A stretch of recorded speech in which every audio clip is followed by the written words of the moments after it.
Hey guys, Buildzoid here, and do not worry, in the background you may see gameplay, but I am not a Let's Player now. And the game in the background is Cube 2 Sour Breath, and by the way, it's a arena shooter from 2004! Hell yeah! And it's not dead yet. But anyway, today I wanted to discuss, the running of AHOC. It's not running very well, it's a YouTube channel, it hasn't got any legs. More importantly, the person running it is horrifically incompetent and has no self-confidence. Deal with that.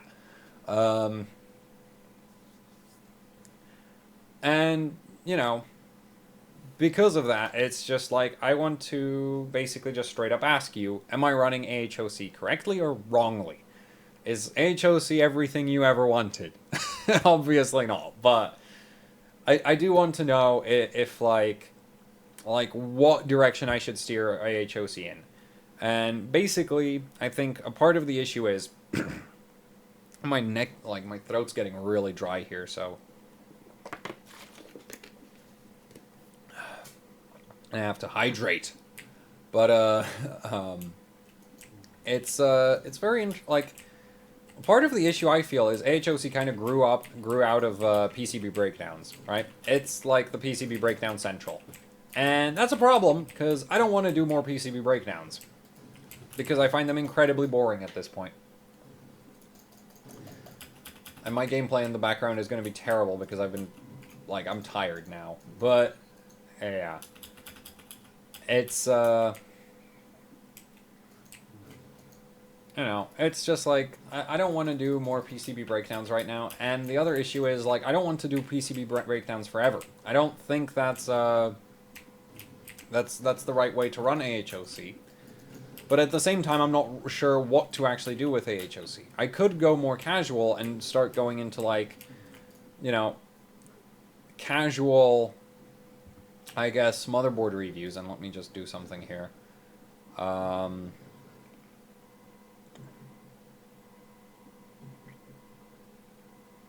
Okay, well, I forgot where that setting is hidden, so we're not going to do that. But you know, it's just, I don't want this to only be PCB breakdowns. And the other issue right now is that we've kind of run out of relevant PCBs. But really, I just want to diversify, you know. It is true that there's only like 1 or 2 GTX 1080 Ti PCBs left that I haven't looked at. There's like 1 or 2 RX 580 PCBs that I haven't looked at. I know I haven't looked at all the 1070s. Or maybe all the 1080s, or all the 1060s, but quite frankly, I find NVIDIA PCBs incredibly boring. Because none of them do anything. You could put 32 million phases on an NVIDIA card, and it would still only do 2.1 gigahertz if you got lucky. Right? That's the problem with Pascal. It's just, Silicon Lottery dictates those cards more than anything. And that's just, you know, that's just the nature of the beast there. And with AMD, we don't really have that many PCBs to look at. There's the RX 580s are basically just RX 480s, and I've pretty much covered all the RX 480s. Good job me there. But the RX 500, like the 560s, aren't really relevant. 570s, they might deserve some coverage, actually. I don't think I've covered all of them. Oh, I'm not entirely sure on that one. And then, for, like, you know, but it's just, I don't really want to cover more. And the problem is, since I've started moving away from the PCB breakdowns, I've kind of noticed that maybe my new videos aren't so successful. You know, and I'm not sure why that is. Is it the content? Is it the production quality? And in terms of, like, content, is it, like, is the subject matter itself the problem? Do people just not care about, you know, say, capacitor modding? Which I totally get if you don't care. Or is it that I just did the video wrong? And that's kind of, like, that's been really hard for me to figure out. I have no idea if I'm doing the video wrong or if I'm doing it right. On one hand, I also know that there's, like, a lot of demand for, say, motherboard coverage. Which, I think, like, yeah, it's hard to find good motherboard reviews. Basically, but here's the problem, it's hard to review motherboards, in my opinion. Because a motherboard is not, like... A motherboard is not just a VRM. It's not just a BIOS. It's not... Well, those are pretty much the two things that make or break a board, right? But the problem is, like, when I say just a BIOS, that is a hell of a topic, okay? Like, VRM, simple enough. You know, you look at the components used in the VRM, if they're good. You also still need to look at the heatsink used on the VRM, because obviously if you don't put any heatsink on the world's best VRM and shove 500 watts through it, it's still going to run really, really hot. If you put a heatsink that was designed by Apple's engineers instead of real engineers, because Apple engineers look, well, honestly, I'd call them artists. But... you do not, like, Apple should, like, be happy that I don't care about looking at their stuff, because it would be just, look at this. Did you think NVIDIA's standards for, like, cost-cutting measures were really, really bad, like, awful? Well, check this out. This wouldn't, like, this is within 10% of blowing up at the best of times. And it overheats all the time. But, anyway, ignoring that. The thing is, it's just, yeah, motherboards are complex, you know, it's, especially the BIOS side of things, is like, just because it overclocks one kit of memory well, doesn't mean it'll overclock all kits of memory well, or that it'll even work with all kits of memory well, right? That's something I feel like a motherboard review should cover, is the way the motherboard treats different memories.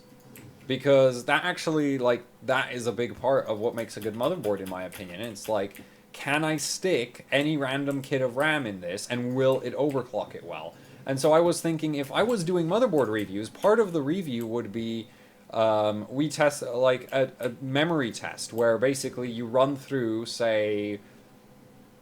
like, some Micron memory ICs, Hynix AFR, MFR, GFR, Samsung B-die, Samsung D-die, double-sided, single-sided, 4 DIMMs, 8 like, fill up all the memory slots, you know, test a bunch of different scenarios, because, you know, if you, like, it's one thing to stick 8 gigs of memory into a motherboard. When you stick 64 of them, even if they're on the memory IC that the motherboard plays with really well, you might run into some pretty serious issues. And yeah, you know, that's a lot of testing to do. That's a ridiculous amount of testing to do, actually. And I think it's testing worth doing, because that would definitely, in my opinion, help differentiate boards better. It wouldn't be just a case of, oh yeah, it's a motherboard. It does motherboard things. And it doesn't explode. Because pretty much every motherboard on the market does motherboard things, and doesn't explode. As long as we're not talking about low-end AM3+. Low-end AM3+ explodes, while doing motherboard things. But, yeah, you know, that's not really viable for AHOC in any capacity.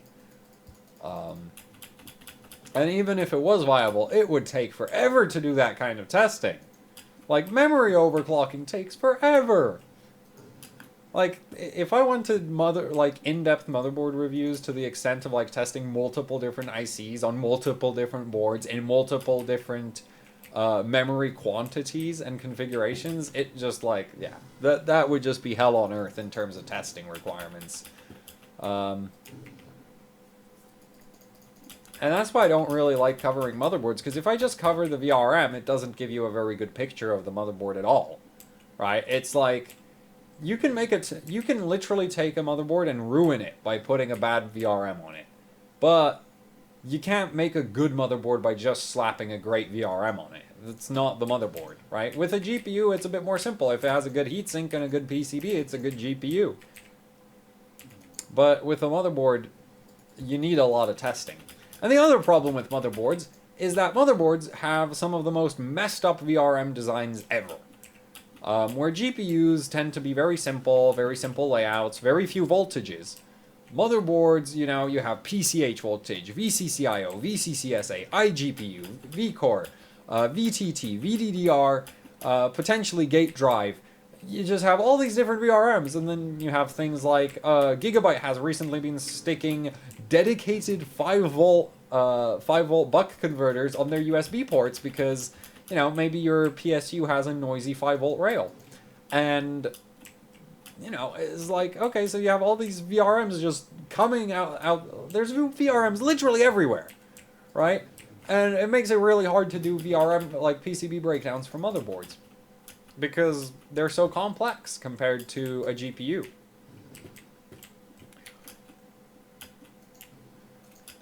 And yeah, so motherboards are kind of not a thing. And I was kind of hoping to make AHOC more about the crazy overclocking style project things I do. So like the heavily modified 7970,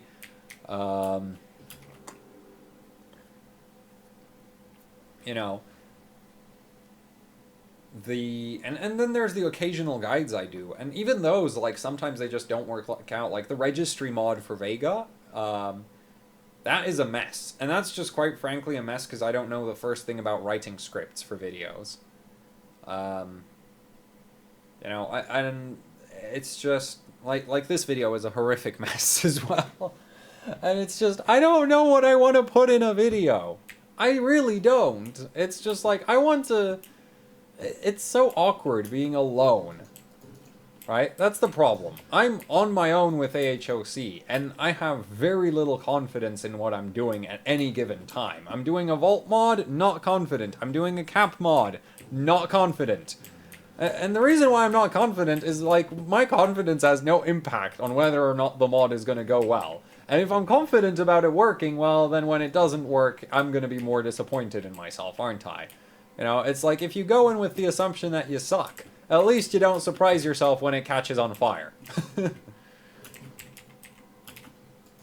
But that same outlook has the side effect of me just, you know, having to make videos like this every couple months because I have literal, like, I'm not sure that I'm actually making good videos. And I'm at this point, I'm also not aiming very well. But, yeah, you know, I don't know how to write scripts. I don't know the first thing, like, and I also don't know anything about cameras. So, just, like, making AHOC is just ridiculously... It's hard. Well, it's not hard. It's a mess. There, it's a mess. I guess... the other thing I have is I constantly underestimate things. I don't think I've ever said anything is hard. I think there's hard games. Yes, I found games hard. You know, when they're like, there's some frustrating skill curve where it's like, oh, you need to do this ridiculously fast in short succession. Yeah, I consider that hard. But if something is just about fine-tuning some formula, it's just like, well, you just need to throw more time at it. That's not difficult. That's just that's just labor intensive. Not hard. Hard is when it's like, you can do it 1,000 times and do it 1,000 times wrong before you do it once correctly. But if it's a case of, well, if you do it 1,000 times... Well, actually, that's labor intensive as well. I don't know where I'm going with this. I have no idea what I'm doing. Okay? But, yeah. It's a mess. Everything here is mess.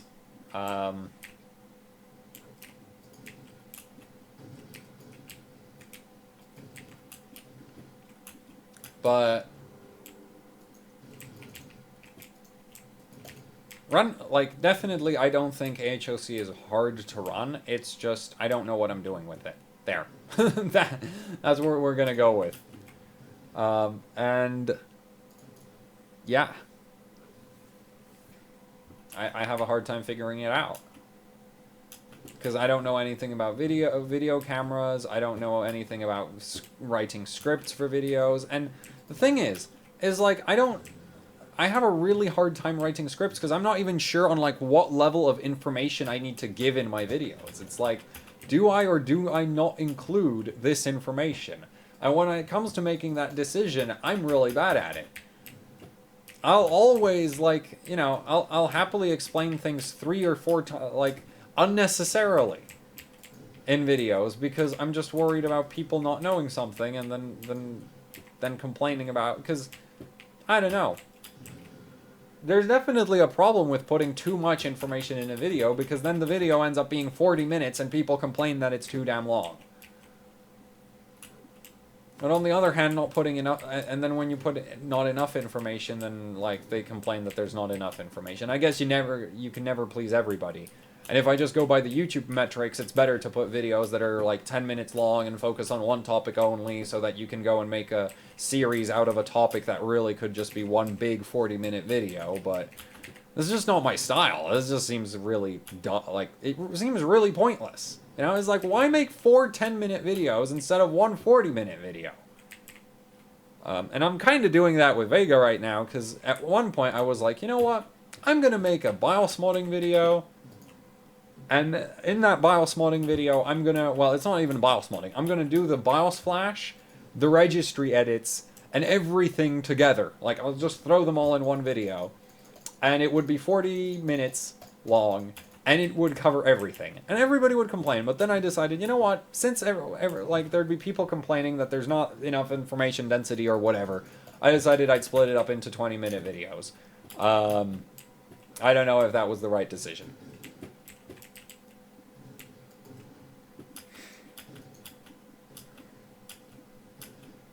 But, yeah. Anyway, I think this has gone on long enough. Basically, just... I want to hear from you guys, because I have no idea what I'm doing. Literally no idea what I'm doing. I want to hear from you guys. What is it that you expect to see on Actually Hardcore Overclocking? Because I don't know what I expect to see on Actually Hardcore Overclocking.